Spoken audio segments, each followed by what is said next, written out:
গরম গরম ভাতের সাথে একদম কম তেল মশলায় তেলাপিয়া মাছ দিয়ে বেগুন আলুর ঝোল। সত্যি বন্ধুরা অসাধারণ হবে খেতে, আর সেই সঙ্গে এই রসুন।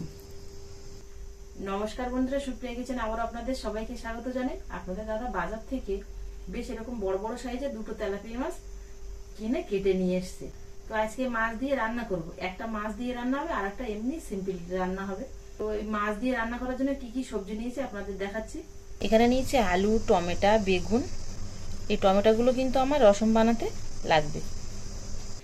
বেগুন আর আলু দিয়ে মাছ দিয়ে সিম্পল খুব কম তেল মশলায় আর এই গরমের উপযুক্ত একটা পাতলা ঝোল রেসিপি বানাবো। আর তার সাথে থাকছে সাউথ ইন্ডিয়ান একটা রেসিপি রসম।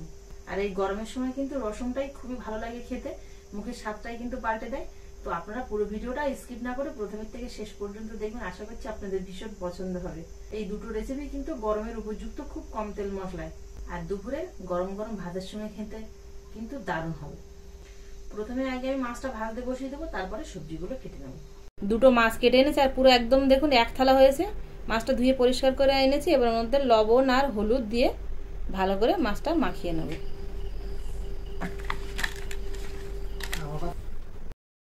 প্রথমে শুকনো কড়াই আমি মাছের ঝোলের জন্য কিছু মশলা ভেজে নেব। এখানে এনেছি তেজপাতা কুচি আর হাফ চামচ ধনে আর 1 চামচের 3 ভাগের 1 ভাগ রাঁধুনি। একটা রান্নার মধ্যে যতটুকু মশলা লাগবে সেরকম একটা মাপ করে মশলা নিয়ে গরম কড়াই আগে ভেজে নেব হালকা করে। খুব বেশি ভাজবো না, তাহলে মশলার ফ্লেভার থাকবে না, কিন্তু পুরো কালো হয়ে যাবে। হালকা একটু গুঁড়ো করতে পারি যেন, এরকম করে ভেজে তুলে নেব। গরম কড়াই মাছ ভাজার জন্য তেল দিয়ে দেবো।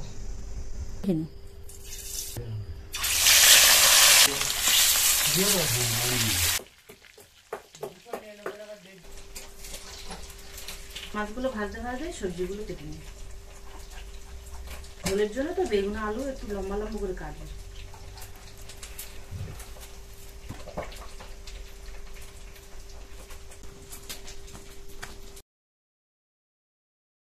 মাছ ভাজা তেলের মধ্যে দিয়ে দেবো কাঁচা লঙ্কা চেরা আর কালো জিরে।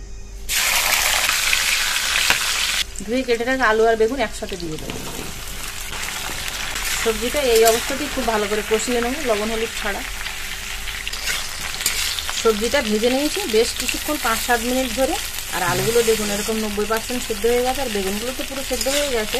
মাঝখানটা একটু এইভাবে আমি ফাঁকা করে নেব। হালকা হালকা এই যে তেল আছে এর মধ্যে দিয়ে দেবো লবণ, হলুদ গুঁড়ো, ঝাল লঙ্কার গুঁড়ো আর কাশ্মীরি লঙ্কার গুঁড়ো মিশিয়ে একসঙ্গে জিরে গুঁড়ো। মাঝখানে মশলাটা একটু নেড়ে ফেড়ে নিয়েছি, সব কিছুর সাথে মিশিয়ে নেব। একটা টমেটো কুচি দিয়ে দেবো। মশলা দিয়ে সবজিটা 2 মিনিট ভেজে নিয়ে জল দিয়ে দেবো।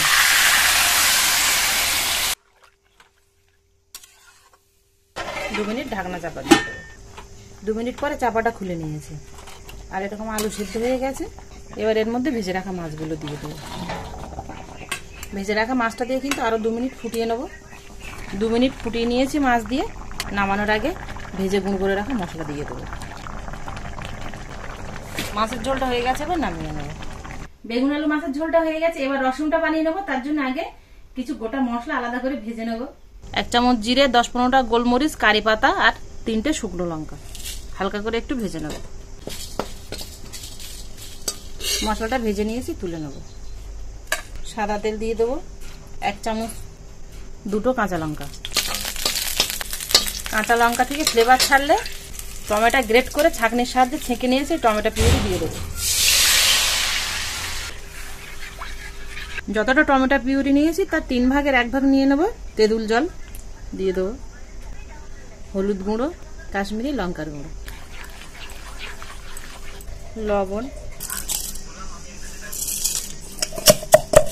মশলাটা এরকম গুঁড়ো করে নিয়েছি। এবার এর মধ্যে 4-5 কোয়া আদার কুচি দিয়ে আরেকটু থেতো করে নেব। মশলার গুঁড়ো দিয়ে দেবো এর মধ্যে।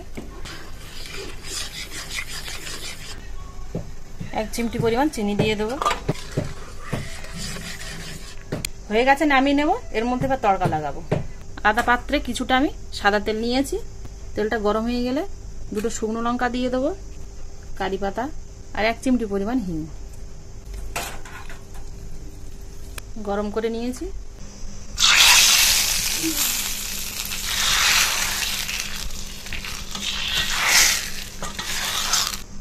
আর ওপর দিয়ে দেবো ধনেপাতা কুচি। গরম গরম ভাতের জন্য রসম কিন্তু একদম রেডি। গরম গরম ভাতের সাথে একদম কম তেল মশলায় তেলাপিয়া মাছ দিয়ে বেগুন আলুর ঝোল, আর সেই সঙ্গে এই রসম। খুব কম সময়ের মধ্যে দুটো রান্না করে নিয়েছি, আর ভাতটা রেডি হয়নি, সেই জন্য খাওয়াটা আপনাদের সাথে শেয়ার করতে পারলাম না। আর এই যে রসম, সাউথ ইন্ডিয়ান বন্ধুরা কিন্তু গরম গরম ভাতের সঙ্গে ভীষণ পছন্দ করে খেতে, আর সত্যি আপনারাও খেয়ে দেখবেন, দারুণ হয় খেতে। আর ওনারা বলেন রসম রাইস। আর দুটো রান্নাই কিন্তু বন্ধুরা গরম গরম ভাতের সঙ্গে দারুণ হবে, আর খুব কম তেল মশলায়। আপনারা একবার বানিয়ে খেয়ে দেখবেন, আশা করছি আপনাদের ভীষণ পছন্দ হবে। আর ভালো লাগলে প্লিজ বন্ধুরা লাইক করতে ভুল করবেন, আর আপনাদের বন্ধুদের কাছে শেয়ার করবেন। আবার দেখা হবে আপনাদের সাথে পরবর্তী নতুন কোনো ভিডিওতে। ততক্ষণ আপনারা সবাই ভালো থাকবেন, সুস্থ থাকবেন।